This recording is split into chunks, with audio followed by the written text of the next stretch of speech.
Fam, this Mind the Mic podcast is proudly brought to you by Manscaped. Before we get into this episode, I want to give you the opportunity to check out manscaped.com and use our promo code Mind the Mic. That's one word, Mind the Mic, for 20% off plus free shipping across the entire website. That's it. Manscaped.com, code Mind the Mic for 20% off plus free shipping across everything on the website, where you can get cool things just like this. The Lawnmower 5.0.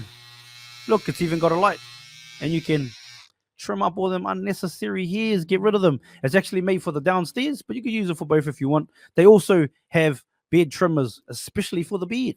But this one here is actually made for the downstairs. So get amongst it, get rid of all them loose hairs hanging around down there. And once you've done that, make sure you clean up that nose too. So we got the Weed Whacker 2.0 for the nose. The Weed Whacker 2.0 is for the nose and the ears. We all get annoyed by those hairs, don't we? And we got the crop soother. So once you've finished that undercarriage, come get some of this crop soother in your life. What's crop soother? It's an aftershave for the down there. But I've done it. I've tried it. And it doesn't sting like your dad's aftershave. So you're good to go. And if you want to keep it smelling nice, we got the crop preserver. Deodorant for the balls. That's anti-chafing. Not to mention these are waterproof, fam. So if you're like, yeah, but I like those manual ones because I can use them in the shower. Well, never fear. Manscaped is here. Go hard in the shower. It's waterproof, fam. Good present for your dad, for your brother, your boyfriend, your husband.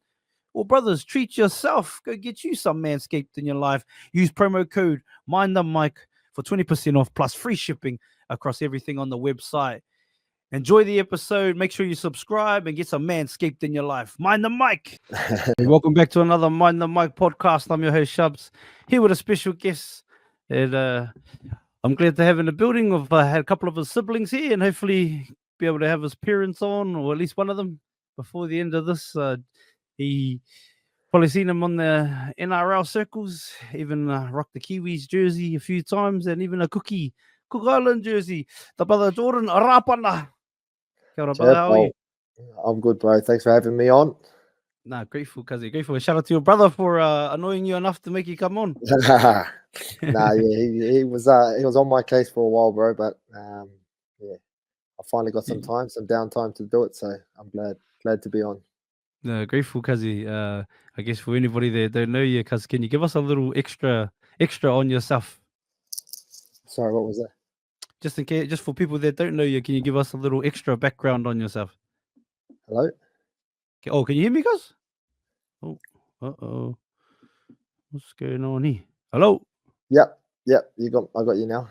I was back, brother. Yeah, I was just saying, for anybody that doesn't know you, can you give us a little extra background on yourself, little synopsis? Yep. Jordan Rapana, born and brought up in Porirua, New Zealand. I'm one of 10 kids.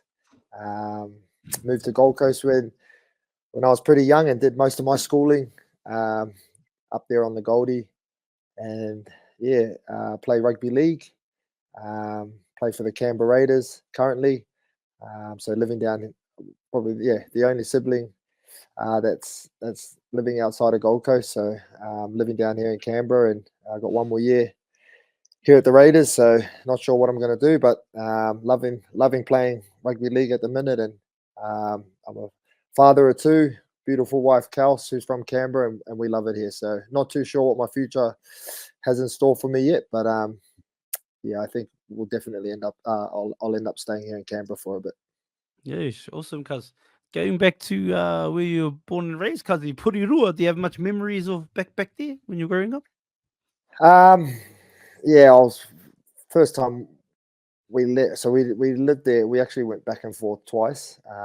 So I was 5 the first time we left. So I was pretty young.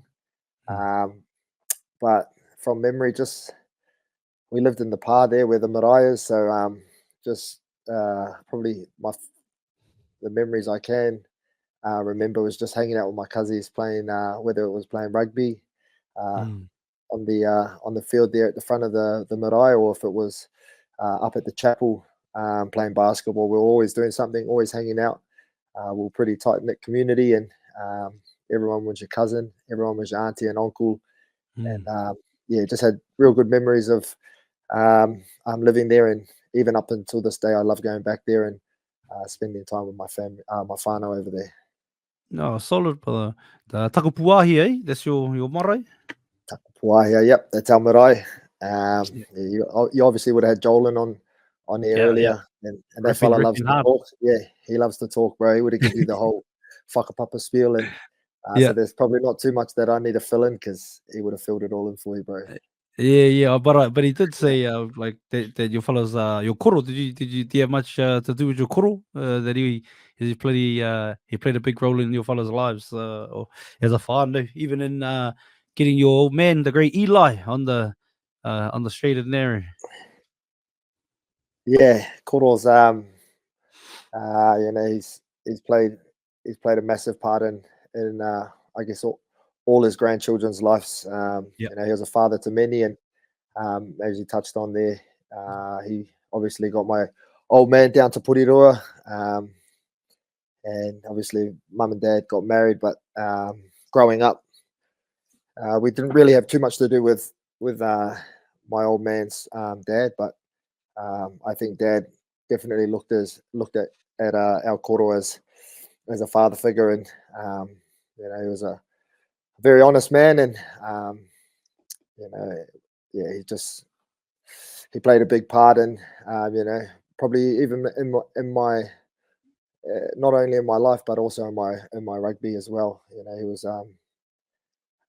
probably my biggest supporter, and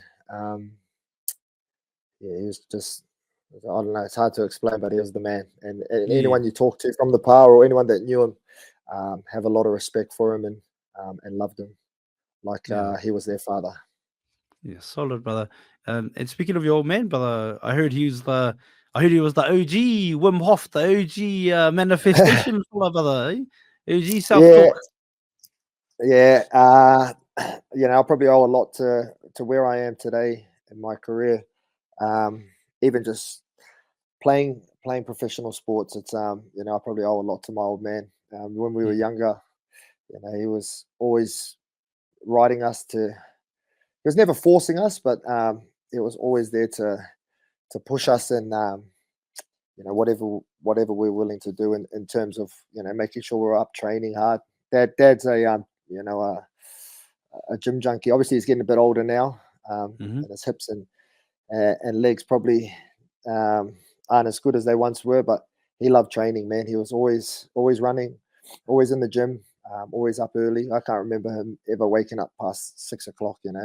He was just constantly training, and he'd always wake us boys up. And being one of 10 kids, 10 siblings, and having 6 brothers, we were pretty competitive, bro. So I owe a lot to my siblings and to my old man.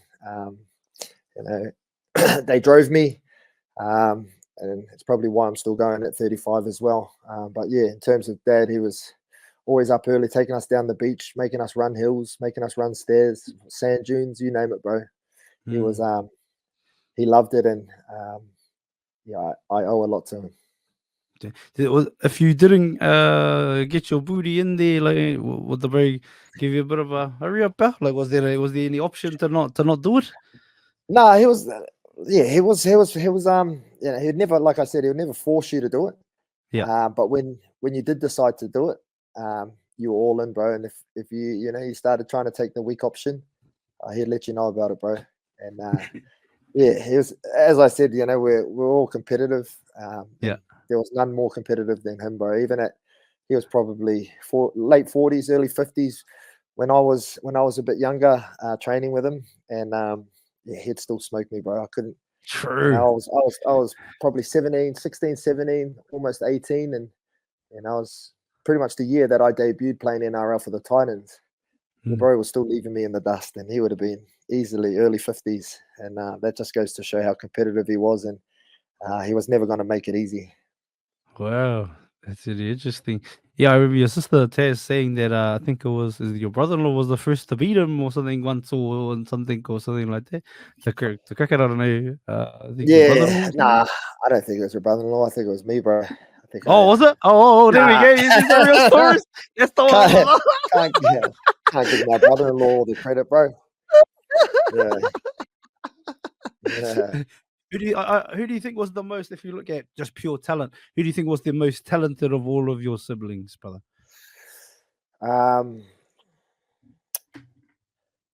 Probably. I reckon I'd go with my younger brother, Savan. Oh yeah.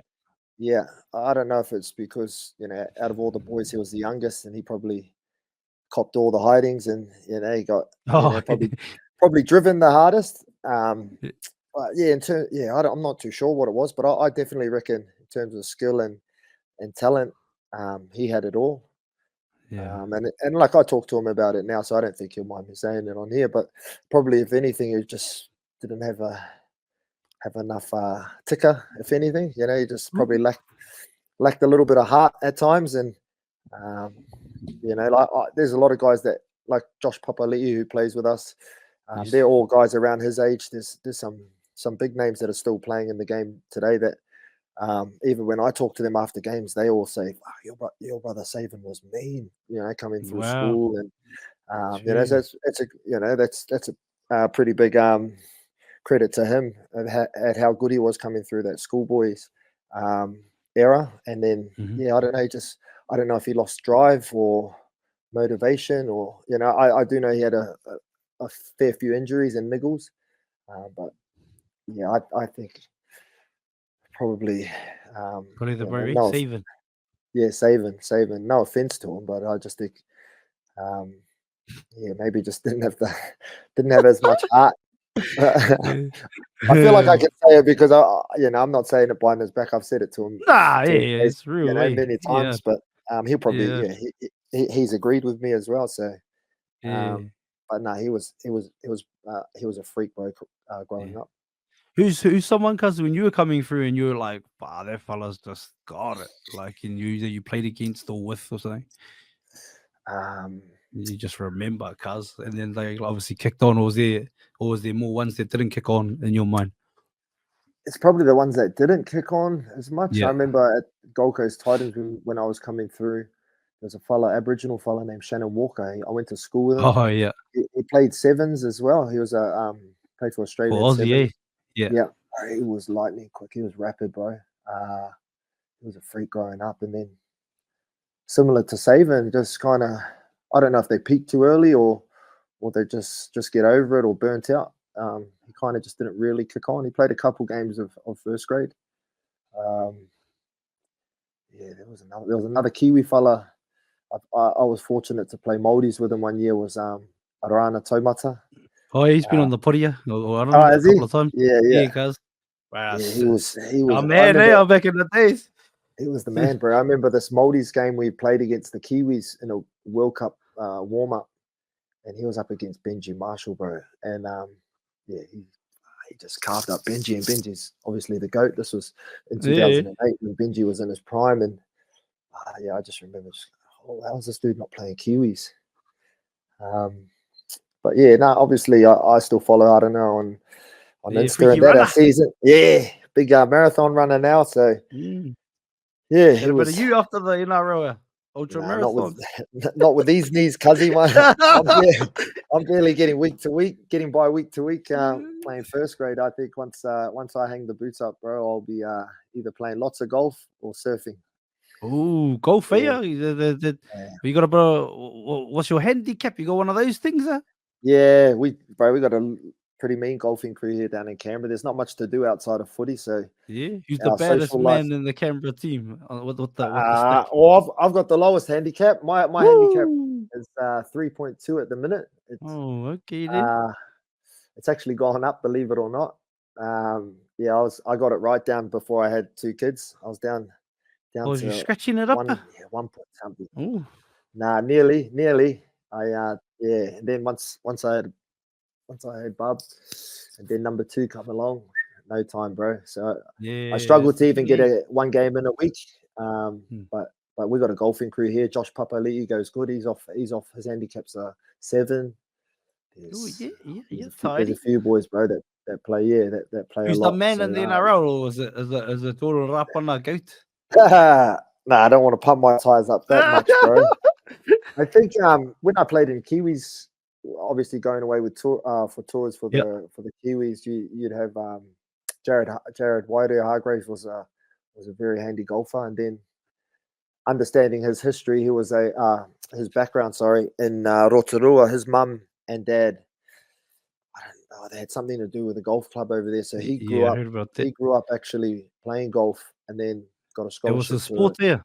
Yeah, he got a scholarship to Rotorua Boys High, and then I think he kind of got there and realized this sport's kind of for loners. Smash someone. Yeah.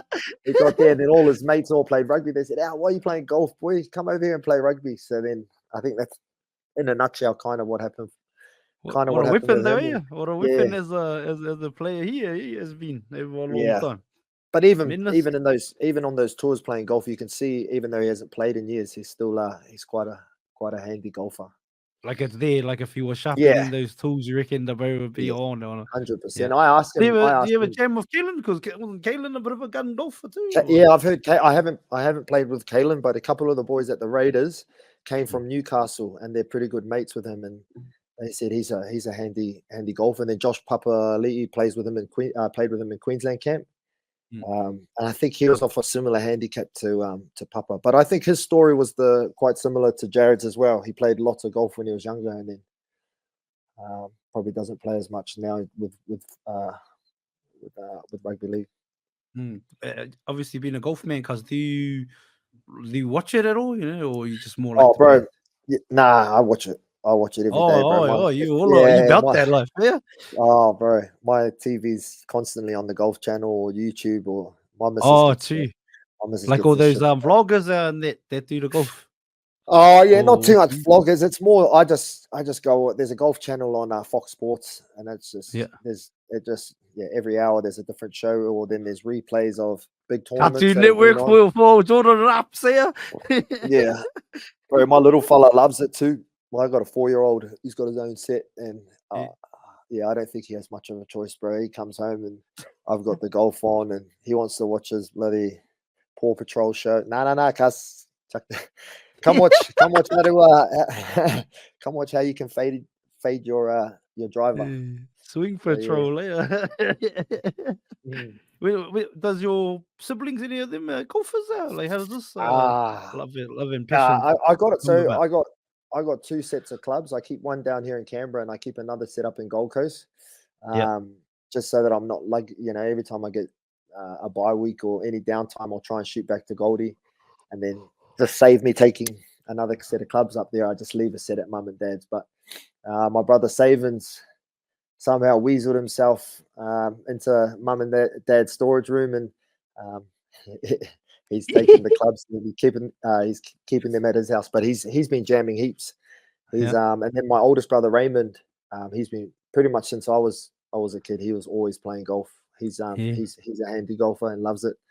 But I heard he's the heartiest, brother. He's the smallest, but he's the smallest by a mile. But he's the hardest. He was the one brother I didn't mess with, bro, because he gave a few hidings out in his days. That's what old Taz reckons too. She reckons he was the hardest. And she reckons Jolan just took his way out of a fight, or like out of it or something like that. So even her, but there was I'm sure if Jolan really wanted to, Jolan, hey, yeah, carry on if you wanted. No, I was just saying, I'm sure if Jolan really wanted to, he could have thrown a few of us around, but Jolan was just too much of a gentle giant. Bit of a softie, but I'm sure if he had that switch and really wanted to go, he'd level us all out. I just got a good heart there, got a beautiful heart there, fella. Solid. But even just listening to your sister out talking about you guys, and I'm guessing you're one of them, but talking about playing with your brothers and hearing from, like, obviously growing up, she always wanted to be in the NRL, but there was never a women's competition. You know what I mean? Growing up, and to hear, but like she said something about like. Saying to you boys that, like, I want to be in the NRL, and you would just be like, yeah, hard. Never said like, bro, you're not even our boy. Like, it's pretty cooler. Like, where does that mentality come from? Like, obviously to chase your dreams no matter what, but they ain't even a dream to chase, really, if you think about it. Then back in the day. Well, it's the women's games growing huge, massively in the last 6-7 years. I remember going to watch her first Origin, and there's probably like 100 people in the crowd, and now they're getting their own sold out stadiums. Standalone. It's awesome to see, and then like, so even in Canberra, we try and go visit clubs, junior clubs, try to give back to grassroots rugby league, and we go do our visits to junior clubs, and that even 4 or 5 years ago, you'd go there and there'd be one women's team, where now you go there, they've got an under 12, 2 under 12s teams, 3 under 13s teams. It's a game that's growing massively, and it's credit to the NRL and them you can see with each year now they're bringing in a new women's team. Different NRL clubs are bringing in their team, so it's only growing, and it's only going to get bigger and better, and it's awesome to see. Yeah, hard. But just on that though, because you really like, where do you fellas think you got that positive like vibes? Because like I said, there was no NRLW when she was younger, and to say for her to say, I want to be in the NRL one day, I want to play NRL, and you fellas to be like, yeah, hard, like not being like, yeah, you're not even a boy. What are you on about? You know what I mean? Yeah, I think it just comes back to probably just how competitive we were. I know for Taz, I think she probably owes a lot to us boys. There was 5 boys, because obviously my youngest brother was pretty sick, so he he obviously didn't play footy with us. But with 5 boys meant there was uneven numbers, so Taz was kind of around the right age. So we were like, you come play with us, you'll make up numbers. So but we would always say to her, if you cry, if you're hiding, because if she started crying, Dad would come down. What did you do to her? What did you do to your sister? So she was always, we toughened her up very quick, I think. And in terms of, I just think, it was probably, I don't even know, man. It's just that competitiveness. I'm not sure where the positivity of her, like, it was probably more so just to shut her up, bro. Stop asking. You're in there. You get your shot. You'll get your shot. Yeah, but I remember even Mum like hating that she'd, because I do remember her saying, Mum, I want to play rugby league, this and that. And as I said earlier, rugby league wasn't strong. It was hard. It was you either play women's, or there was no like under 13s, 14s, and that. Because she was only 13 or 14 at the time when we were playing footy with her all the time. Mum, go play basketball. Try something else. You can't play rugby league. And Mum was always like a big softie. Even now, like, she calls me all the time. Please don't get hurt. Please be careful. Anytime I do get injured, she's she's a bit ho-ha, bro, like that. I'm just like, Mum.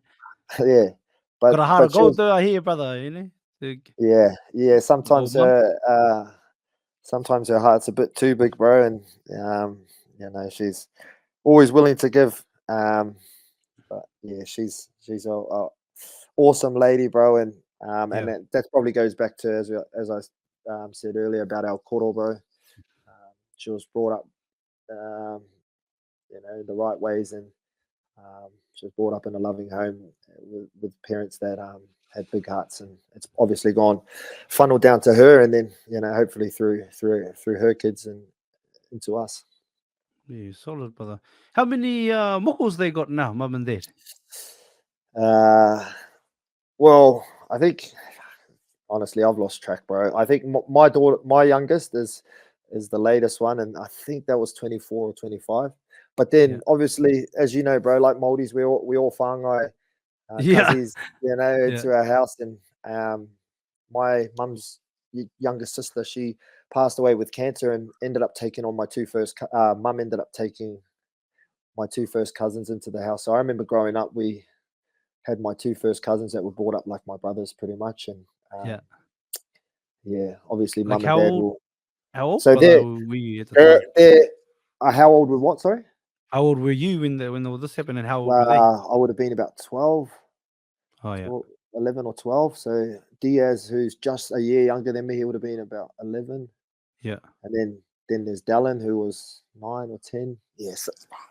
So is I've had that too many the hip hop, the bro. 10, cuz? Yeah, no, I can is it No, no, the no. 10 or The no, 10. that's No, outside of the no. 10? That's outside of the 10. And then we've had cousins come and go, bro. We've had that many cousins from back home. You know, they want to get out of Porirua, so you know they see us enjoying life in Goldie, and you know, their parents would send them over for a year to do schooling with us, and yeah, outside the 10 of those two were outside of the 10 Oh, okay, true. that I was brought up with. Far out, brother. Yeah, what was that like? Cause if you think about just growing up in a house with heaps of kids and stuff like that, and Oh, bro, it was choice. me. It was choice, bro. Honestly, I my wife is pretty much an only child, so but she obviously comes up home and she's around my family all the time and sees how close we are, and she hated being an only child, and obviously I loved being you know, one of 10, and you know, we speak about how we want to have 5, 6, 7, 8 kids. Obviously I'm not the one that has to carry them. Make So, us, yeah. But the easy my cause just Easy, yeah. easy mahi, bro. But yeah, I loved it, man. I didn't love the washing. I remember the freaking washing piles, man. And my mum was she was a kind, loving woman, but she was, you know, we had our chores down pat. We had to do this, and I just remember the couch in the lounge room was just full of clothes, bro. You boys, 4 of you get in there, fold the washing, and it felt like it took hours, bro. But it was good because there was 4 of us there. We'd talk kaka for a bit, folding the washing, and then it seemed to make time go a little bit quicker. But yeah, I just remember the dishes were endless. I don't know how mum did it too, man. Like I look, obviously, you know, the cost of living's gone up a lot, but it probably was nowhere near as what it is, you know, back then as it is now. But I remember mum getting the shits because we'd just drink you know, we'd have wheat bix when we get home from school, and the milk would just disappear like water, bro. So I remember mum, that's it, you boys. I'm buying you skim milk. Not skim milk, milk powder. Powder milk. Powder, yeah, mate. Oh man, it was crack. Powdered milk, bro. It was literally Marae styles at our house, bro. Growing up, it was crack up. Yeah, Everything was like bought at Costco's. You know, everything was bought in bulk. Yeah, Costco's before Costco's came to town. Before Costco's came to town, she'd have to shop, and you know, everything was bought. Yeah, everything was in bulk, bro. It was crack up. But even to like obviously that, but for your parents to, you know, who have become quite successful as well in their fields, like to do that while trying to, you know, raise the iwi, cuz raise the whole of the pa, like it's pretty hectic, cuz it's pretty awesome. Having my own family now too, just, you know, the respect I have and the appreciation I have now. Like I sit there some days and I'm like stressing out, struggling with 2 kids. I'm like, then what gets my head around it is, mum and dad done this easy with 10 kids plus, you know, a couple cousins and that. Like, come on, bro. You know, it's my little motivator that gets me through each day. Yeah, definitely. Because when you were a kid, and because your dad was big on like self talk, your man. Sorry, say that again. Sorry. Your man was big on self talk, like talking to himself, like pumping himself up. Your dad. Oh yeah. Did that used to trip you out when you were a kid, brother? Or? Well, it was kind of, now that I look back at it, it was pretty lighthearted, you know. It just, yeah. Well, it wasn't like, yeah. I don't think he ever did it. Never in like a cocky, you know, an arrogant way. Just to pump himself up. Yeah, just to pump himself up mentally. You know, I think my dad was a very resilient, and he was very mentally tough. And I think that, like, I remember running on the roads with him, trying to, you know, this was when I was a bit younger, and I couldn't keep up with him. You know, he'd sit there, you can't catch me, boy. You can't stick it with me. I'm like, what the hell's he on? But I think it was more for him to, you know, to push himself. Look at you, you can't keep up with me. You're nothing. You're nothing, boy. And I was like, Oh, settle down, mate. I'm only 12. Man, But I think there was 12. him at, you got to remember, he was 55. It was more for him to motivate himself, I think. But no, he was a very resilient, competitive fella. But all that stuff is like known now as like, how, like just that David Goggins sort of type stuff now. Just like, Yeah, there's like mana now that's looked at as like, this is what weapons do, eh? And brother Eli 100%. Raps was pumping it out way back. Eh? He was pumping it out back in the early 2000s, late 90s, bro. And then it's actually crack up now that I look back at it like that. I'm like, far out, this dude, he's the OG. He's the OG, cuzzy. Oh, you end up going on because Mormon, the faith, you end up going on a bit of a mission, cuz, eh? Yeah, How bro. was that? So Well, our family, very staunch Mormons, and who were brought up. Pretty much everybody in the Pā back home in Takapūwāhia and Porirua. There was the marae, and right next to it was the chapel, bro. And we growing up, all my older brothers went on missions, and for me, obviously I wanted to follow their footsteps and their examples, and I got called to serve in the England Birmingham mission, which is over in the UK, and so it kind of goes through the Midlands of England, from Birmingham all the way to Wales. I was there based Peaky in Blinders there? Peaky Blinders, bro. Yeah, all those. It's actually crack up because I love that TV show. Yeah. And watching it, every time I watch it, they'll say certain places on there, and I'm like, oh, I lived there. Oh, I lived in that place. It's pretty crack up. But I was based in Wales most of the time, bro. So as a Kiwi over in Wales, I don't know if you've ever been to Wales, bro. But, yeah, I've been by that. Yeah, Millennium Stadium. Municipality, I think it's called. Yep.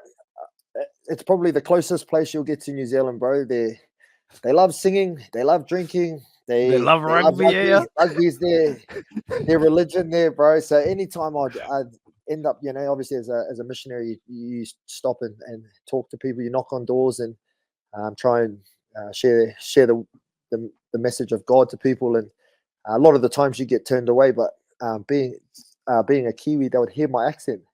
Say, oh, you're a Māori.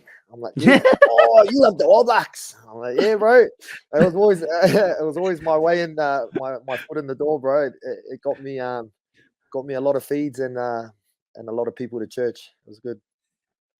Yeah. So, what happens when that comes through? Cause when you get when they tell you you're going to Birmingham, you're like, what are you like? Are you? Yeah. Did you know much about the sport, or are you like? Did you have anywhere really in your mind that you wanted to go? You're like, come on, brother. Bring up. Yeah, probably somewhere tropical, nice. I think pulling on somewhere raining. I know. Well, my two older brothers one went to Sydney and one went to Perth. So I didn't, I was like, surely anything better than those two places. I just was happy to get out of Australia after I seen them two getting their calls. But yeah, I was pretty shocked to get called. Yeah, obviously there's a lot of anticipation when you're reading out your mission call, and I was anywhere outside of Australia I was happy to go to. Obviously went all the way across the world. Well, what's that you say? Read out your mission call. Do you do that in front of the whānau? How does it work? Yeah. So you'll get a mission call, so you'll send off your papers, and probably a few months later, they'll come back. It'll come back in a big letter and stuff, and you'll try and make it special, and that by having the fams around and read it out. It's been so long, bro, that honestly I can't really remember the process, but I'm sure Jolan fill you in on his one. Oh yeah. I think you filled me in on it more offline, off the record. I think the brother, because we did a podcast. The podcast went for 2 hours. We talked for an hour before, and then we talked for an hour after. So you should have just left the thing on record, bro, and just ran out of film. The bro reckons it'll be the same with your dad. Apparently, your dad loves the yarn too. Dad loves the chat, bro. It'll be good to get him on. It'd actually Yeah, be yeah, really would be awesome, but I would love to, and and hopefully, like I said, try to do a Rapana week on the podcast with all the yeah. whānau. Get on Just there. get all the stories, get all the stories Yeah. together. Say, you told me this, and see who's talking, Yo, talking the take truth. out. Yeah, Not even. Jordan, you never folded washing. No. yeah. That's not fair. That's not true. I think, guys. What was Jordan, your biggest? why are you saying that I've got no heart for? What was? Now these are my clubs. No. Yeah. What was the biggest takeaway, cuz, from that whole experience, Birmingham mission? Obviously, it's not tough for me, but I haven't been going to church for Yeah. for a Hey, pretty that's all. long time now. But just that time there, Yeah. encapsulate that time, cuz, Just bro, and even though I'm not going to church, I still love every single minute of that 2 years that I was on that mission, and it definitely defined me as a person that I am today. I was there's like a lot of people say, because I'm 35, bro. There's not too many people playing NRL at my age, and for me Are you the personally, oldest, cuz? Who's the oldest? yeah, I'd be up there, bro. I'd be top 5 easily, and Yeah. and I still Top 5 skacks honestly, too, are you? No. I still feel like I've still got years left in me to keep playing. Yeah. And I believe that I'm still getting blessings from serving a mission, and not only is it the blessings, but ultimately when I debuted when I was in 2008 till when I Yeah. came back to the Raiders in 2013, that's 5 years out of the game. So even though I'm 35 and I might be old on paper, I've had a 5-year break from the game, and I think as we know how fast and physical NRL is, 5 years out of the game is massive on the body. So I still think that's played a big part in why I'm still playing and why I'm still enjoying it. The other thing too is probably the mental side of. I see a lot of players come out of high school, bro, go straight into NRL teams and get big money, big contracts, and sometimes it's they go through slumps, or they get their form drops, or but for me, I think the appreciation I have from being away from the game for so long is that when I finally got the opportunity to come back to play NRL, it just made me appreciate it a bit more. And it's no offense to the 18-year-olds and the 19-year-olds that come straight out of school. They don't know any better. And I probably would have been that same dude if I didn't go on my mission or have a break from NRL for so long. I probably would have, been in that tunnel vision and, could have gone and I just feel like kind of hard trying to explain it, but I just feel like I just have a greater appreciation for the game now and for the lifestyle, the life we get to live. I really feel like I'm trying to make the most with my footy, and I think that comes from me being out of the game, going on a mission, and walking away from the game for quite some time, if that makes sense. Yeah, definitely. Was there times in that period, because obviously only 2 years of the mission, like 5 Yeah. years is, what were we up to in that? Yeah, so that's besides the when. mission? Well, so that's another funny one. When I was, as I said, I was in Wales. When I was over there, I wouldn't call it an epiphany, but it was like when I was over there on my mission, I just saw how big rugby union was in a world sense. Rugby league is huge. It's huge in New South Wales and Queensland. Yeah. And obviously rugby union now, it's easy to say it's dying in Aussie. But you still go back to New Zealand, that's still their bread and butter. And then you go over to and all over the world, brother. Look at all over the world, bro. Like you look at Argentina, South Africa. Yeah. You go to South Africa, you go to Europe, anywhere in Europe, bro. It's rugby union. And I remember on my mission actually, I was serving in Cardiff, and the All Blacks were playing Wales, and there's a stadium over there called Millennium Stadium. Yeah. Millennium. I think Principality now, but it used to be Millennium. Yeah. And I remember we were walking on the street, and it was just chockers with Welsh fans, and the All Blacks were playing. And actually, funny story, Ma Nonu spotted me and actually took me out for a feed. He said, "Hey, Elders!" It was the day before Oh, their I game. hear the elders. Because he's one of Yeah, the he's part of yeah. he's from the Hahi too. His old man's I don't know if he's stake president or bishop in the Mm. Mormon faith. So yeah. Anyways, I just remember like being a bit starstruck, but then also like just seeing how huge rugby union was, and I was like, if ever I get the chance when I get back from my mission, if rugby league doesn't work out, I'm going to give rugby union a crack. And obviously, fast forward 2 years, I get back and I don't have a contract in league, but I get offered a contract at the Force, who were in the Super 15 at that time, and I just thought, stuff it, I'm going to take this opportunity. And yeah, wasn't meant to be. I was there for a year, and then there was a big clean out. Coach got rid of me. Ended up sending me. I ended up getting another gig at the Brumbies, and then that's pretty much how I got to Canberra, bro. And then True. Fast forward, I was at the Brumbies for a year, and then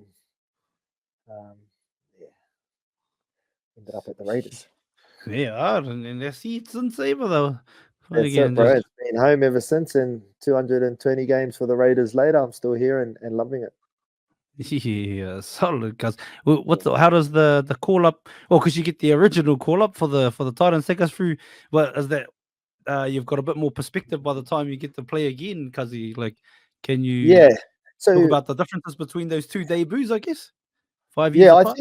I think the debut for the Raiders after the 5-year break was, for me, more memorable and special because I had been out of the game for so long. And like, as I was touching on, I was pretty good at, without sounding cocky or pump my tires up too much, I was pretty good at school, bro, at high school, and kind of got picked up straight away. I was came straight out of high school and straight to the Titans. And yeah, like, it's easy to look back at it now because you kind of look back at yourself, you're like, oh, you're an idiot. But I just probably didn't appreciate it. I was just like, this was always going to happen. This was inevitable. Yeah. Oh, okay, that was the mindset when you get there. Yeah, there. that was like, I was just a young, cocky. Looking back at it now, I was like, fucking idiot. Yeah. But so then when I finally, fast forward, go on my mission, then I realized it's hard to get. I couldn't get a contract in NRL. Went to Union, wasn't as easy as I thought it was. Pretty much grinded for 3 years after my mission. Finally got an opportunity to go to the Raiders. And then, I remember playing reserve grade for a year or two and I was going good, bro, but there was just no opportunity. Like, there was good players in my position. So, it wasn't like the coach could just drop someone and put me in. And then finally though, bro, I finally got my opportunity, and I just remember feeling a lot more appreciation, and felt like it was a lot more sentimental because I had really worked hard to get back to playing in RL and grinded it out, and it was felt a lot more. Even though I was 25, or 24, 25, I just probably had a greater appreciation and of hard work, resilience, and that's probably why I remember my Raiders debut, being a lot more special than probably my NRL debut. I get it, because you come from being the man as a young fella straight in there. Like you said, that mindset of, this is easy, baby. You know what I mean? Holy heck, like I had to start from the bottom again and work my ass off to get back in there. Pretty much, bro. Yeah. Did the partner come down for the Green Machine debut?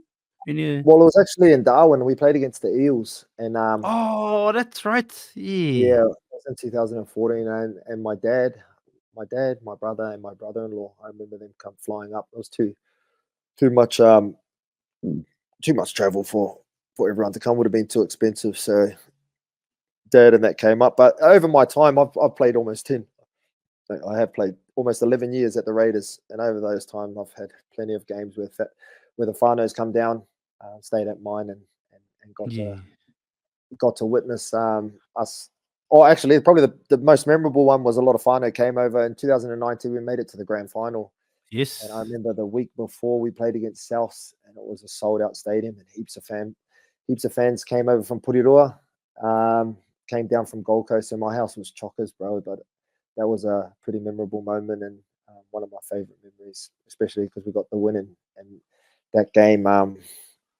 Then we ended up going through to the finals, which we unfortunately lost. But all that aside, I've had some pretty cool moments with my family that they've got to come and witness me play.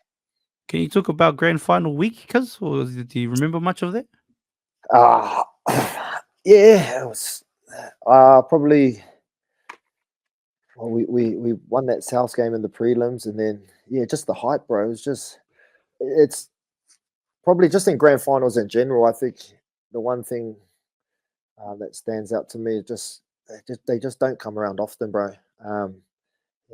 I've played with a lot of players that have played for years and years. Like they all say the same thing. It's just sometimes you take it for granted. I've played all up probably 14 years of NRL, and I've been in one grand final. And you probably go to most players in the game, unless you're bloody Billy Slater, Cooper Cronk, and Cameron Smith. They were in the grand final all the time because they had a mean team too. But they were just. Or even old Nat Cleary and the boys at the moment too. Yeah, them too, bro. They're a new dynasty. That team, man, they're bloody freaks, and we got to play them tomorrow night. So it's going to be a tough one. But I think the coolest memories I have was I remember our bus leaving Canberra to drive down to Sydney with our team on it.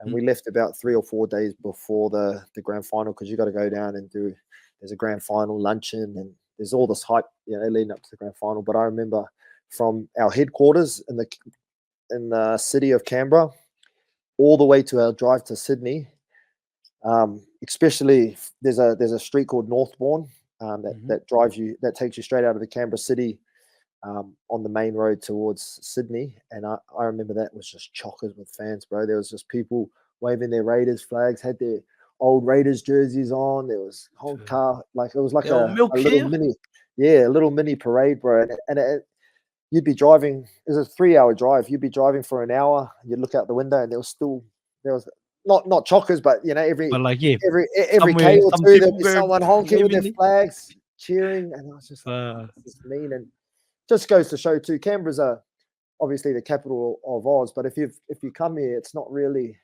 like your Sydney's or your Gold Coast with high rises. It's almost like a big country town. Yeah. And they've obviously got the Brumbies here too, but Canberra Raiders were around long before the Brumbies ever come into play. And as much as when Brumbies are going well, the fans get on board, but I still feel like at heart, the Raiders is the heart and soul of this. Viking clap bear. Yeah. It's just I remember that year when we started winning and we were going good and we kind of making the finals. Because before that, I was at the Raiders when they were pretty cucks, bro, and you'd hardly get 7,000-8,000 people at a game. But then when we started winning, you just see because they have got lots of fans, but they just they all went in hiding when Raiders were playing cucka. So. They all come out of the woodwork. Fair enough. Yeah. A bit like the Warriors fans, bro. Yeah, always, my cousin. Right. They all come out of the woodworks because there was the old Canberra. But not me, because I'm loud and proud when we shit them when we mean. You know what I mean? Always. But yeah, I think you're right. I do see a lot of these. My cousins are like, I'm pretty sure you used to go for the Broncos. No. There's plenty of them around, bro. But the biggest thing that I noticed was all these old Raiders jerseys from like the 80s and the early 90s when there was a real successful team. You'd see guys with them on, and they've obviously dusted them off out of their cupboard that's been hanging up there for years, and they've put them on. I remember that grand final, man, because I think it's just common knowledge that no one likes the Roosters because they cop a bit of slack about their salary cap cheats and all this stuff, sombreros. And I remember our home game was in Sydney, and if you weren't supporting, it was pretty much everyone else, unless you're a Roosters supporter, you're supporting us. So I remember that felt like a home game, that grand final. There was, because everyone just wanted someone else other than the Roosters to win, and I remember that Viking clap running out to that, and it was literally, apart from the Roosters fans, everyone was doing it. It was pretty cool, surreal moment. I was always cheering for the boys too, because all the fun over here. And Yeah, the cockle-doodle-doos around here, cuz. hard out. Oh, what do you think? Like thinking back to the grand final, like obviously you can't change what's happened, but do you think what do you think you could have done to get that up if you could? There's obviously even now, bro. There's always little moments in games um, that define the outcome, and it's easy to say it now because we lost, but there was Yeah, a moment with a 6 again call, which that ref, I think he copped a lot of criticism from that, and I think there was even a interview he talked about where he was copying death threats, and it's actually pretty sad. But it was a big call in yeah, terms of the game, and then there was another one where Joey Leilua, my center partner, yeah. didn't pass me the ball, which he copped a lot of slack, from that, because at that point of the game, I think that would have put us ahead by 12, 12 points or something. It It's probably a would have big sealed lead the in the win. grandy. Yeah. And then there was, just after that happened, yeah, there was a missed tackle on the edge, and they end up going up and scoring. So there was all these. It's easy Yeah, can't to change it. say it Yeah. now. Yeah, you can't change it. It is what it is. But if ever I'm in that, I think the biggest thing I take away from that grand final is just, they just don't come around too often, bro. And Yeah. I'd love to be in one before I hang the boots up again. Hey, this It was, this it get was it, a brother. Yeah, it Let's was an get it. awesome week, and yeah, it would have been a lot better if we won that premiership. And um, Yeah. yeah. Well, Cause the other thing too, like, obviously Raiders were a successful team in the 80s and 90s, and yeah, we have a lot of old boy weekends where Ricky Stewart and all his teammates get to meet up and catch up, and you just see the mateship they have. Obviously, they won 3, 4 premierships, whatever it was. They were kind of like the Melbourne Storm were, or the Panthers are mm, now, back in that late 80s, early 90s, and you just see I don't know, you just see how tight they are, from winning competitions, and just the memories and the mateship they share. And that's one thing. I guess I'll if I don't get a premiership, it'll probably be something I'll envy, and but it's cool to see. yeah, solid. Cause you brought out a name there that I thought wanted to ask you about, Joey. Cause tell us about that partnership and Yeah, yeah, Joey's the man, bro. Yeah, he was obviously a freak on the rugby field, mm, but he was a pretty stubborn man, bro.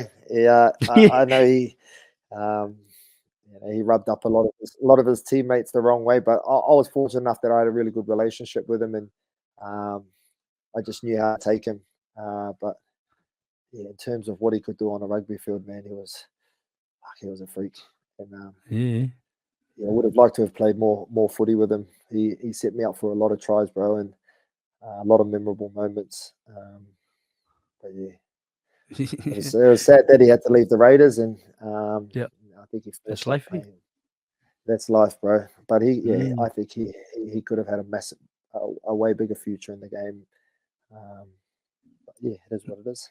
No boxing on the cards for you after, cause We'll see what the bank account looks like, bro. If I'm just strapped for cash, bro, might yeah, have to hit the what's yeah. their name? Who were the No two limit. brothers? Matty Rose. Yeah, Yeah, no yeah, limit. Matty Rose. yeah, Might have hard, to hit him hard. up. Cuz I'll get my Yeah. head punched in for 50K. Couple bucks here. Hook it Yeah. up. Yeah. So, because give us visualization, because 10 years from now, what do you hope life looks like for Jordan Rapana? Uh, uh, for me, just hope my kids are fit and healthy.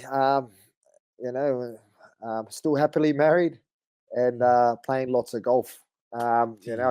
We got a business franchise that we've just started up in Port Macquarie. Me and my wife. I'm hoping that's very successful, and yeah, I'm just hoping that it's making enough income that I can kick the feet up and play lots of golf, because I love my golf, bro. Yeah. Can you talk about Mumsy, brother, and how you fellas met? How did that come about? Yep. Actually met through a mutual friend of mine who was playing at the Raiders at the time. Mm-hmm. He passed away actually, maybe 4 or 5 years ago. But I lived with him. He was a junior coming through the Raiders. He was meant to be a next up and coming gun, and he had a missus, and his missus' best friend was Kelsey, and they pretty much set us up on a blind date. And I wasn't playing at the Raiders then. I was just kind of I was just ending my I was in talking with the Raiders, and I was still at the Brumbies at the time. So she's pretty much be there from the pretty much get go, and had to deal with a lot of my shit. But it's definitely made us stronger. And yeah, she's an awesome mum and a wonderful wife. She's from Canberra, so we love it here, and that's probably why I'm probably still playing. For a 35-year-old, why I'm still playing half decent is because my life off the field is happy, and happy wife, happy life, bro. And I'm enjoying my footy at 35, and I want to, I still am hungry and want to keep going. And she holds it all down for me at home, and I've got to thank her. Yeah, that's on, cousin. And can you just touch on that? How important it is to have a happy life when being a footy player or being an athlete, having a happy life at home and all this. Yeah, it's huge, bro. It's it's you can't go. Obviously we're on the road, and we're on the move every week. You're riding the roller coaster of you win the game, you lose the game, you play crap.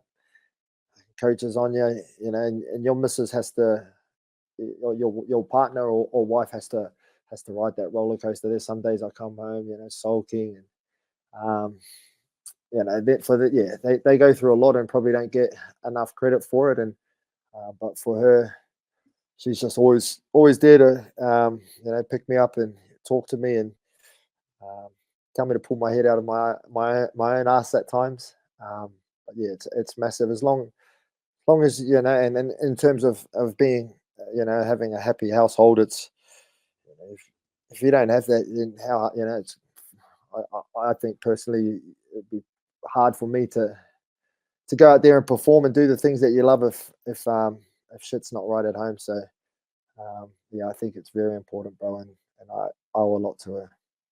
Yeah. Big ups, Kazi. Superpowers. In the realm of superpowers, if you could choose one, which one would you choose? And why?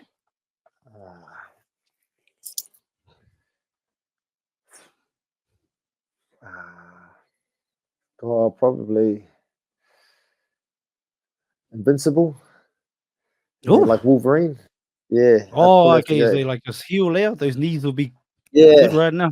Boom. Then I could play top 55, bro. I don't know why. Raps out there. I'm not sure why I'd choose that one, but I just love Wolverine. And did you watch their new one, the Deadpool Wolverine? No, I haven't, bro. It's pretty hard. You got kids, eh? Yeah, but 3. Well, our kids are only 3 and 1, so it's a bit hard to take them to the movies or try and find babysitter to get some downtime. But I'm sure when you don't want to be that guy at the movies, eh? I want that kid that's crying, eh? Go to sleep. I actually want to get there. Me and my missus used to jam the movies all the time. We struggle to find time now. Is it a good movie? Is it? No, I haven't seen it because I was just if you had seen it. No time. What's your power? What did you choose? What would be my power? Teleportation, because teleportation, but I'd go through. I'd have teleportation where you could use it in the now, but I could also do it through time. Go backwards in time. And did you watch what's that TV series, Supercell? Supercell? No. I haven't watched it. Or is that what they do? It's on Netflix, bro. Watch it. Yeah, it's actually good. It's like set in London. It's like a bit like Top Boy. You know the show Top Boy. Top Boy. Yeah, I've seen a little. I've seen it. I think I've seen it like when I'm hungover. Like, watch it, bro. You'll like it. There's one of the dudes that's got teleportation controls time. Oh, I so he didn't even can. Oh, check that's what his power is. Ah, sad. Yeah. Must be the very Shubz. No. That would be mine. Cause but then, Yeah. if I could go back to an era, I'd probably go back to like just obviously all the ancients, because you go check them all out and see, because obviously we're Yeah. told certain things in these books, but like, is that actual? Like, what was it actually like back then? Yeah. Those ones would be cool. Yeah. Even Yeah. just Maori, cuz before pre-colonization, like what did that look like? Go check Yeah. it out. Have a jack. Obviously, Yeah. it's my first reel, so hopefully our reel's about the same or similar, so should be able to communicate a little bit. Yeah. It'll be an interesting one. What about Kai, cuz? Kai, one meal, cuz you can choose one meal for the rest of your life. You got to eat this meal every day. What are we going? I'm probably going a nice Wagyu steak, eh? The I got to Wagyu eat it steak? every single day. Yeah, like it can be Yeah, it can be a Kai, so you can have like other stuff with it. Like it's not just one Yeah. food. I'm Yeah. going a nice aged Wagyu steak, bro. Really? What about you? What was yours? Boil up, cousin. Hey, Every day, cousin, all day, brother. 100. my man. I just can't get away from it because the nostalgia, yeah, brother. And but my boil up, I'd have to have those. I want those little dough boys out, so that there's heaps and they fall out on the bottom, Yeah. because the fluffy ones get smacked straight away. You know what I mean? We have to I have feel like a boil up I like now. bacon bones though, because so it's not kosher. Yeah, I like the bacon bones, cuzzy, and then and just some nice bread and butter, cuzzies, but I saw Yeah, salt bro. and watercress, Bro, cuzzy. That's me. Boil yeah. up, cousin. Boil up all day, every day I'm of the bread and week, butter with cousin. everything, eh, man? You Yeah. know Oh what's yeah, crack you up same. actually? What's When that? I played Maldives a couple Yeah. of years ago, obviously a lot of us are brought up over here, similar to Yeah. myself, but you come from all different walks of life. You're all different at different NRL teams, and these are all current NRL players, bro. And you get to camp, and we're staying at this nice as restaurant, hotel, and we get to the restaurant for dinner, and every single player, what's crack up is every single player grabs a loaf of bread, heaps of butter on it, heaps The of salt, Māori. and all the Māori, bro, I'm cracking. I was like, no wonder we got rude rigs. The fucking Rude ass, teams around out, just your carbs on skinny's everything. looking good. It just goes to show, like, we're obviously all from different walks of life, but one thing remains the same. Māoris just love a rubbish diet, bro.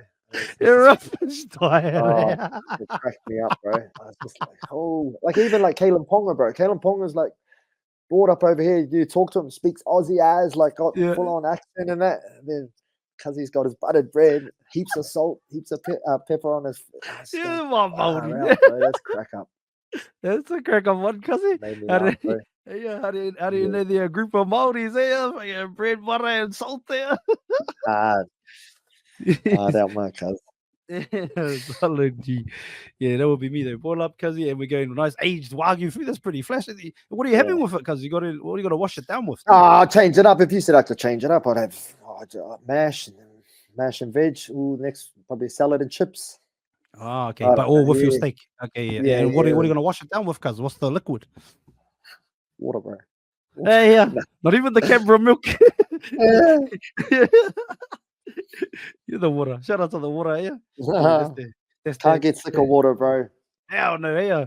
Even Joseph Smith likes that one, cuz. Yeah. My mum and dad will be happy I said that instead of a cold Great Northern. Oh, here's a cold Great Northern. Yeah. Light that. Oh no, what's it called? Zero. No, they got the zeros and those. They got the zeros now, bro. Bro, I don't get that, cuz I don't want to drink no zero, bro. If I'm drinking something and it's like, to get up there, here, bro. Yeah, it's get hodangi or what. Otherwise, can you do these ones? Cuz can you have like a one beer, like? Oh, I guess we all can. But do you like to have a one beer with your meal, G? Like that's not even a one. Nah. I'm soft drink, G. I like my missus gets the shit because I eat a lot for a professional athlete, bro. I eat a lot of sugar, bro. Yeah. And I'm just like I got a carton of Cokes in there, bro. And I'm always with my dinner. I have to have the real one, the real Coke. Sorry. Yeah. Sorry, I'm still on this. Yeah, but you done. Yeah. 2 seconds. Yeah, no, come in. We can bounce. Sorry, Whānau. Hang on, cuz. All good, brother. Safe as. Yeah, we're just with Jordan Rapana, Canberra Raiders. Sorry, Fullback, cuz. winger, centre. Yeah, sweet as, cuz. What you think? Good. So is that the real? Is that? Oh, yeah, Nah, Tamariki, brother. Tamariki. Nah, my Is- neighbor, our is it- neighbor, she so her partner is one of the young boys at the Raiders, and solid. she whipped up a mean feed and messaged me earlier. Yeah. What's on the menu, cousin? What's on the menu? That looks like What's he got? curried sausages, bro. Hey, can't hate on that, Yeah. eh, brother? Yes. Get amongst it. All right, then, brother. Well, we better get you back to that curry and sausages, get you a quite. But Coke. You said Coke. Is it normal Coke? Just Coke Zero, bro. Coke Zero. Oh, Coke Zero. All right, then, cuz. Nah, Well, that's normal. Coke. Last question, cuz. Give us a piece of advice for a young buck out there. Wanting to crack the game. And when I say young buck, I mean someone that's an adult, but they're on the cusp of cracking it. Brother, any advice for those brothers out there or sisters too? Yeah. But it's probably a common one, but one that I've more so my time at coming back into the NRL was you get out what you put in, bro.